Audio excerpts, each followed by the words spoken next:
La parole est à Monsieur Vincent Bru. Merci, Monsieur le Président. Ma question s'adresse à Monsieur Jean-Yves Le Drian, ministre de l'Europe et des Affaires étrangères. Après votre venue au mois de décembre dernier, le Président de la République s'est rendu récemment à Biarritz dans le cadre de la préparation du G7. En effet, le sommet des chefs d'État et de gouvernement se tiendra à Biarritz, dans ma circonscription, du 24 au 26 août prochain. Je tenais à dire toute la fierté qui est la nôtre d'accueillir les dirigeants des 7 grandes puissances ainsi que ceux de l'Union européenne. Même si cela représente des contraintes et des questions de sécurité, il s'agit d'un atout pour le Pays basque et pour notre département. Ce sera l'occasion de valoriser notre dynamisme économique, touristique et culturel grâce à la médiatisation à l'échelle mondiale de ce sommet. Parmi les nombreux sujets qui seront abordés, tels que le climat et la biodiversité, le numérique et l'intelligence artificielle, les questions liées au terrorisme, le sujet central sera la lutte contre les inégalités. L'égalité femmes-hommes qui devrait être reconnue comme une cause mondiale, mais également les inégalités économiques et sociales. Le G7 sera également l'occasion de définir des mesures pour favoriser l'accompagnement du continent africain. D'ailleurs, plusieurs chefs d'État viendront à Biarritz le 25 août. Nous observons un sentiment d'injustice émanant de ceux qui se sentent oubliés de la mondialisation et de fait, les inégalités s'accroissent. Tandis que les pays du G7 représentent 50% de l'économie mondiale, il est de notre devoir de répondre à ces inquiétudes en apportant des solutions concrètes.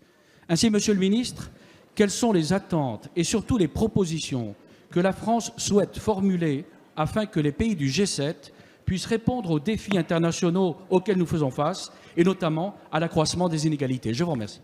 Merci, chers collègues. La parole est à Monsieur Jean-Yves Le Drian, ministre de l'Europe et des Affaires étrangères. Monsieur le député, vous avez raison de rappeler l'importance de ce moment à Biarritz qui clôturera la présidence française du G7. Et nous sommes très heureux qu'il y ait dans votre ville cet événement majeur.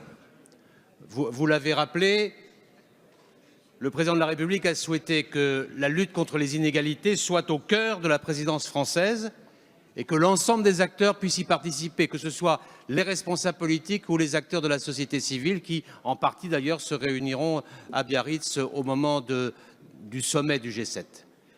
Sur cette lutte contre les inégalités, nous ne partons pas d'une page blanche puisqu'il y a eu, vous le savez, en 2015, les objectifs de développement durable fixés par les Nations Unies, avec les inégalités au centre de ces problématiques.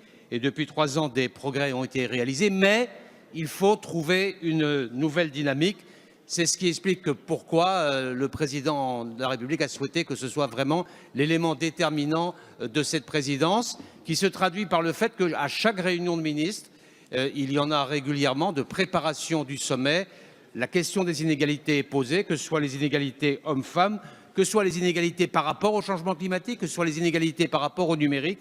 Et dans le domaine social en particulier, les travaux se concentrent sur les principaux instruments que sont le droit à un salaire décent, la coopération en matière de fiscalité, les protections sociales essentielles, l'éducation et en particulier l'éducation des filles qui fera l'objet d'un forum particulier de préparation au début du mois de juillet à l'UNESCO à Paris.